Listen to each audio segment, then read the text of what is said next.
Let's do a self-exploration meditation on the Nivritti and Pravritti paths. Let's close our eyes and let's sit comfortably.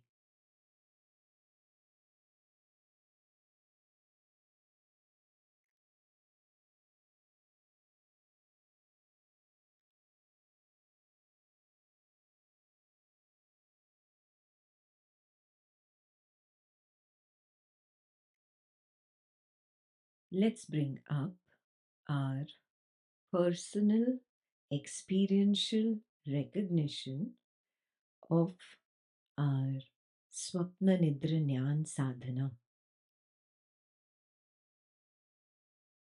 At the end of the waking state, the waker dissolves into the gap between waking and dreaming.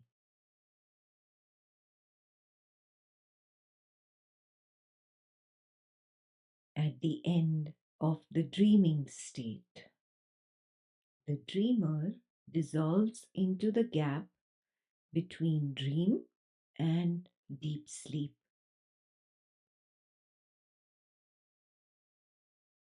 All that remains is simply the gap. In fact, it becomes evident that only the gap is. It is, in reality, the infinite background of awareness or consciousness or nothingness, and not simply a small gap.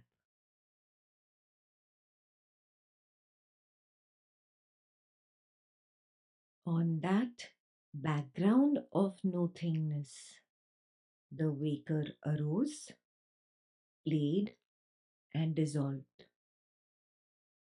The dreamer arose, played, and dissolved.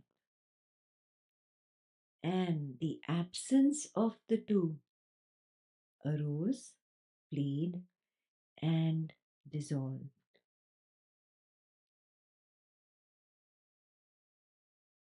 You are not the waker. You are that who knows the dance of the waker.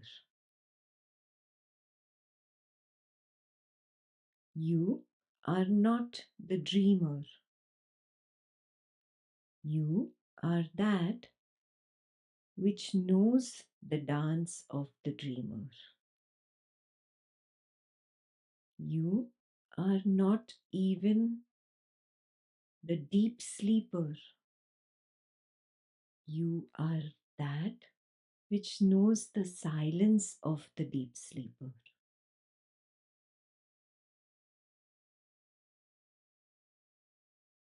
On the path of Nivritti, knotting oneself is essential. Not this, not this. Niti, niti. This is the process of knotting oneself. What remains beyond is called the Param Akash.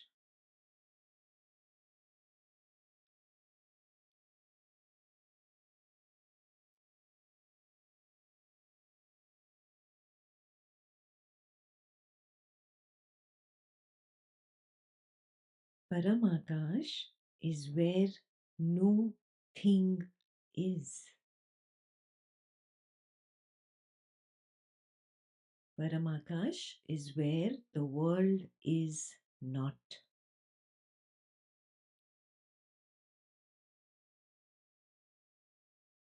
Paramakash is where the body is not.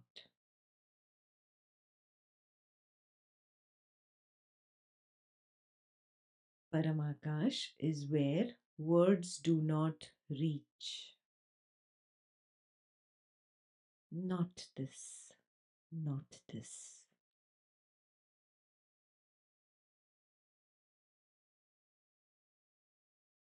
Paramakash is what remains when all is not.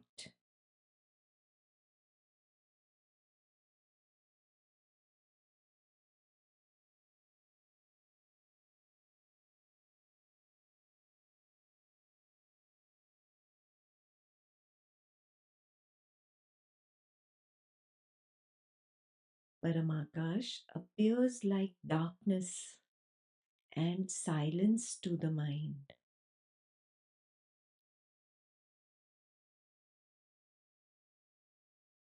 The knotting of oneself is necessary for this highest truth to be revealed.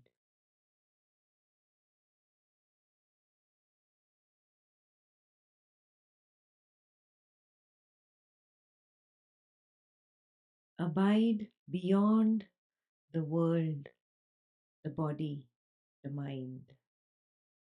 Abide in your own true nature.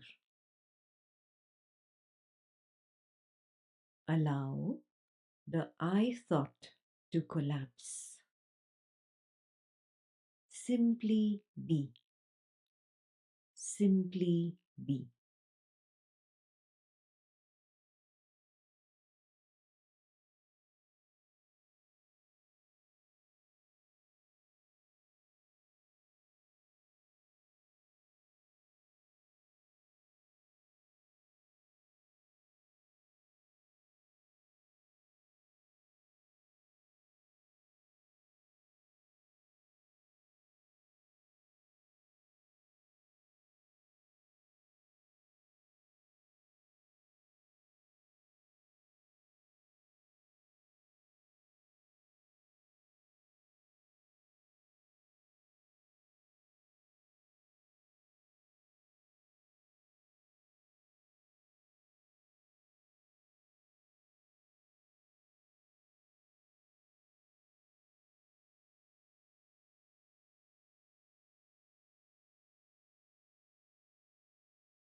Notice that the I thought cannot tolerate the silence of nothingness.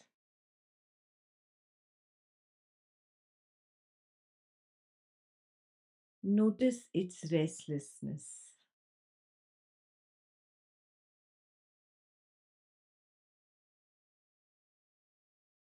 Notice how the I thought attaches itself to something and starts indulging in a story.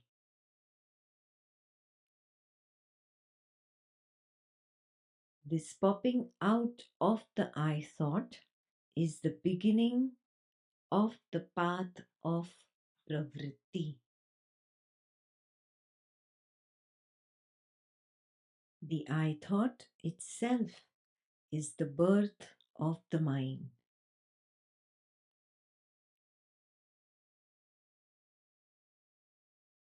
This has been termed as Chidakash. It, in turn, projects the world, Mahad Akash, out of its own desire to experience.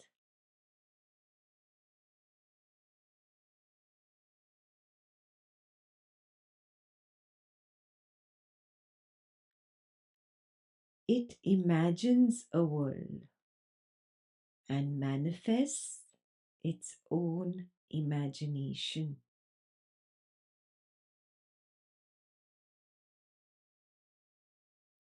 It projects a structure and identifies with the structure.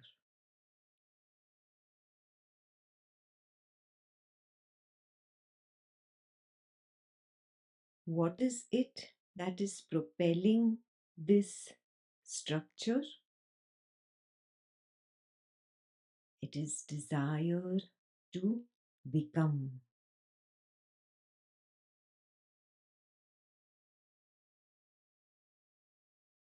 The nature of desire is to provoke Chidakasha to create an imaginary world for its fulfillment.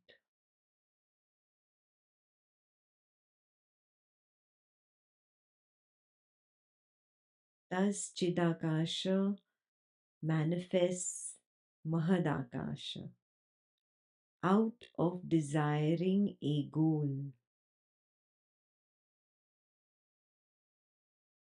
It strives towards it with a means to attain the goal with all its courage and energy.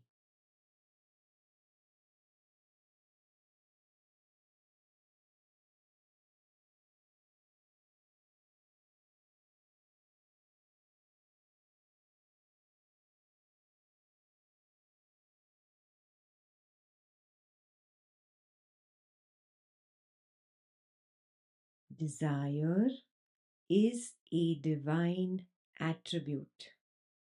Don't deny it.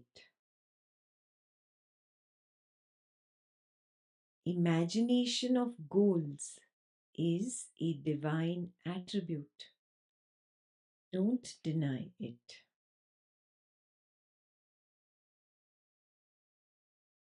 Imagination of striving towards goals is a divine attribute. Don't deny it.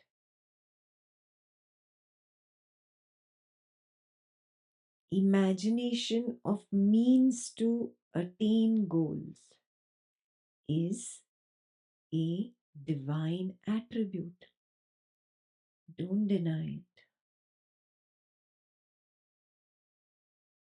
Imagination of a vision for the goal is a divine attribute.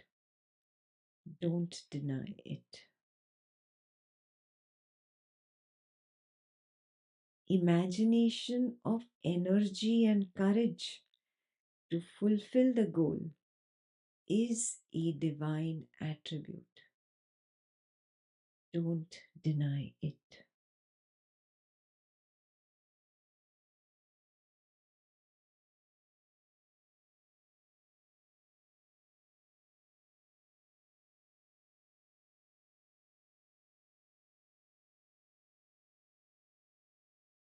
Because whatever happens in imagination cannot affect anyone.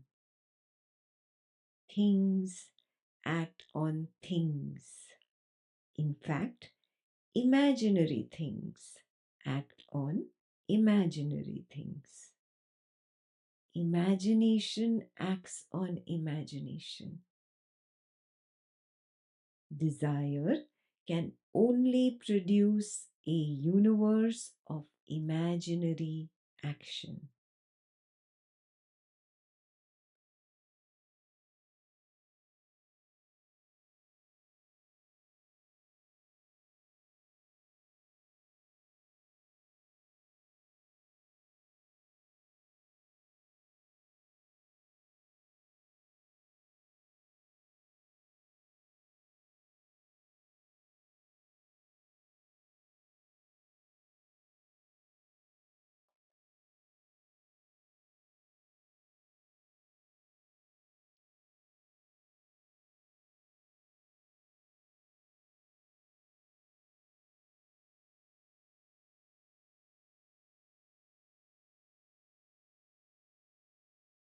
The very purpose of creation is the fulfillment of desire,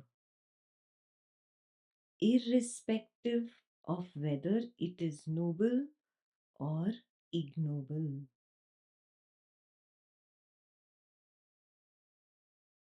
Akasha is neutral. The space is neutral. One can fill it with what one likes. And then one must suffer from his own projection.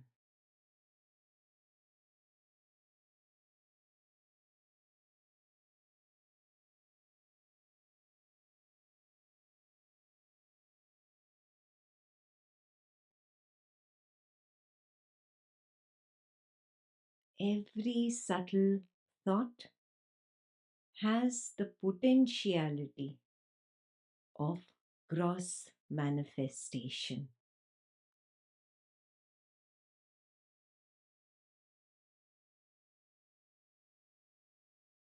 Seeing and acknowledging this truth about one's own projection and manifestation requires courage.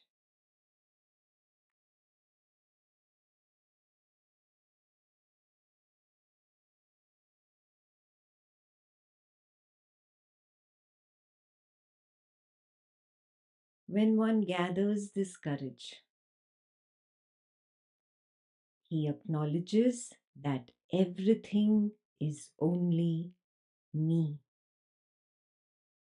The world is me.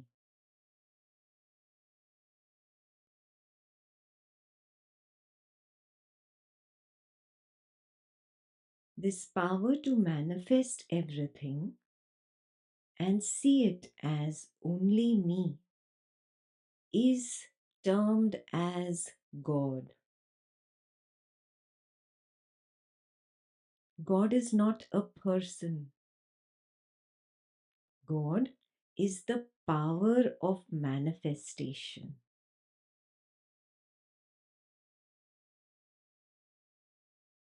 The power called God does not say that I am doing all this.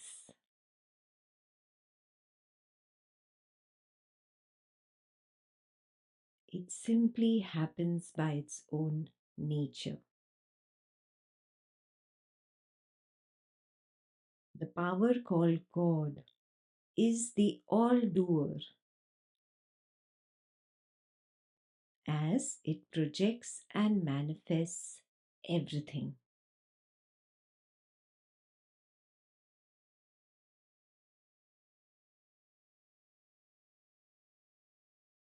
In that doership of all,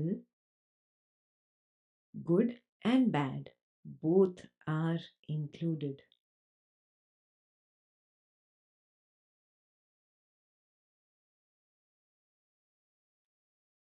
God and the devil are one and the same. God is equal to devil. Devil is equal to God.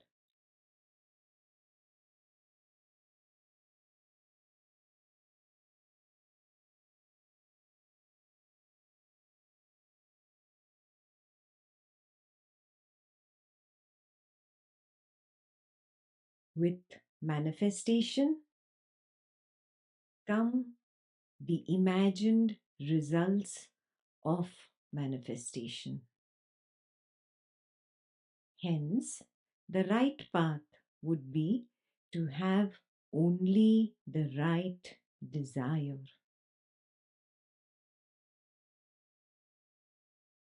And what is the right desire?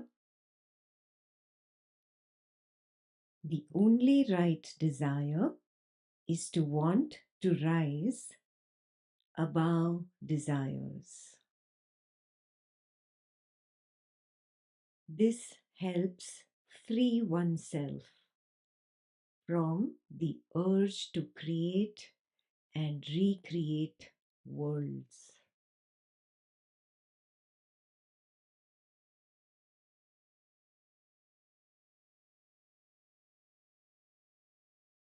There is an instant, priceless recognition. All worlds are abodes of pain. Pleasure is also pain.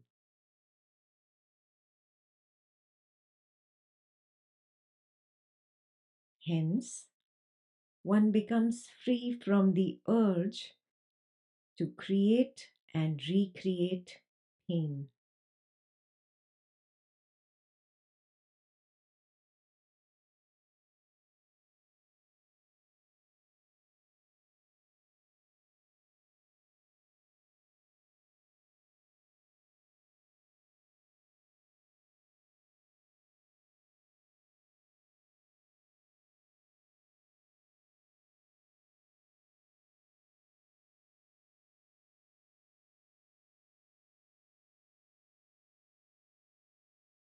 When you rise above the urge to manifest imaginary worlds, you will know that you are not you.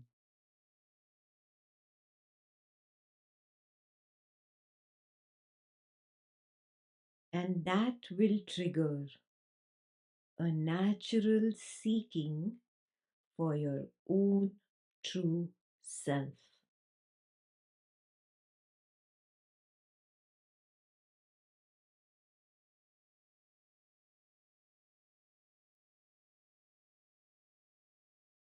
Knotting yourself is the only way inwards.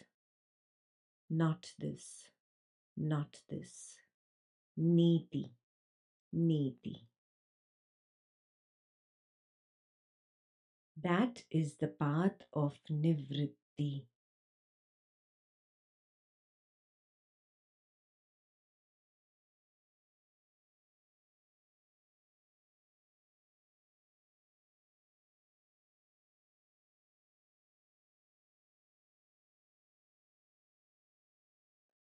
Embrace the path of Nivritti.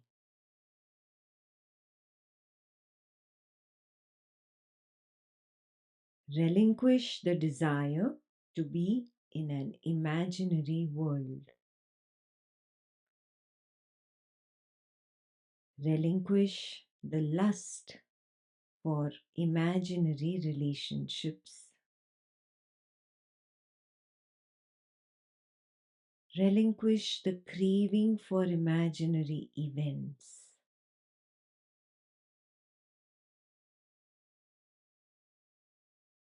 Relinquish the feverishness for imaginary objects. They are not the truth. Niti, niti. Not this, not this.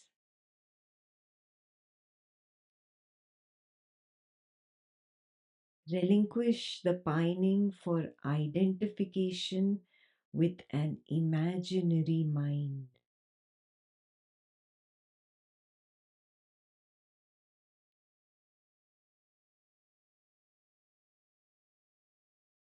Relinquish the yearning for identification with an imaginary intellect.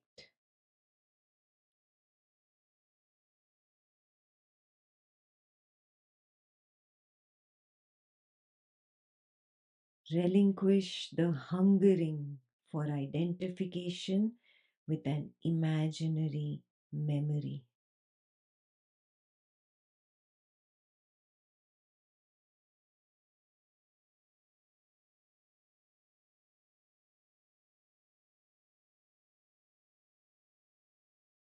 Relinquish the hankering for identification with an imaginary body.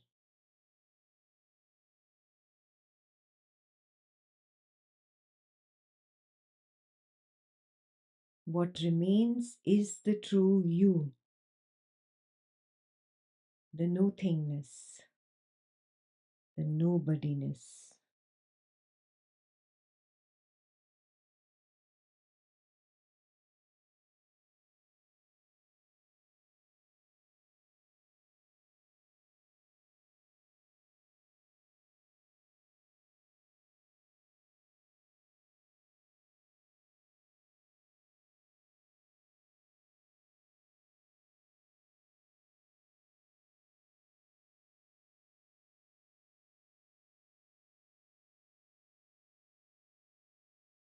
The power to recognize your own truth by moving in the direction of the right desire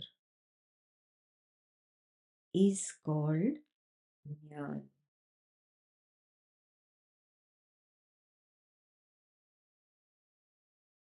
Embracing only the right desire, of relinquishing the lust for projection and manifestation, is called jnana.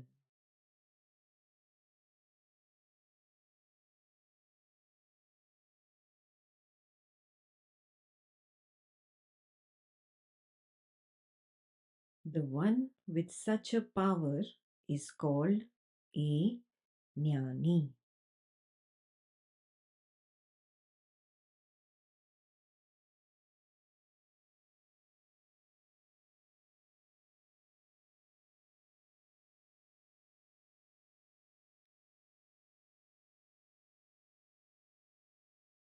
God is the all doer, the jnani, the non doer.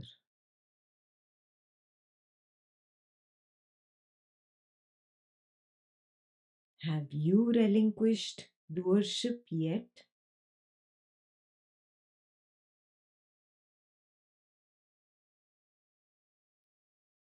Are you a jnani yet?